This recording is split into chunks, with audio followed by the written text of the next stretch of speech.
Les 2 dernières années les moins meurtrières de l'histoire d'Israël. 28 soldats israéliens sont morts en 2020 selon les données de Tsahal. Le deuxième chiffre le plus bas depuis la création de l'armée israélienne après 2019 où 27 soldats étaient décédés.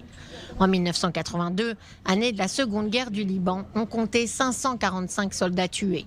Puis ce chiffre a baissé aux alentours des 200 avec une pointe à 224 en 1997 et 235 en 2002. Nouvelle baisse ensuite, avant un pic en 2014, l'année de bordure protectrice, avec 104 soldats tués. Depuis, on est en dessous de la centaine et même de la cinquantaine. Sur les 28 victimes de 2020, un seul soldat a été tué au combat en Cisjordanie. Les autres sont morts dans des accidents en opération ou à cause de problèmes techniques. Sans oublier 9 suicides, parmi lesquels 5 combattants. Un chiffre lui aussi en baisse, depuis une prise de conscience accrue de l'armée israélienne après les 12 suicides enregistrés en 2019.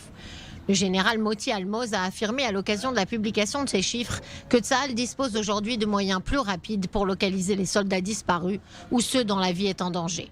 Selon l'armée israélienne, il s'agit ainsi de la décennie la moins meurtrière depuis la création de l'État, et ce malgré des menaces en provenance de Gaza, du Liban, de Syrie, voire d'Iran, toujours plus concrètes.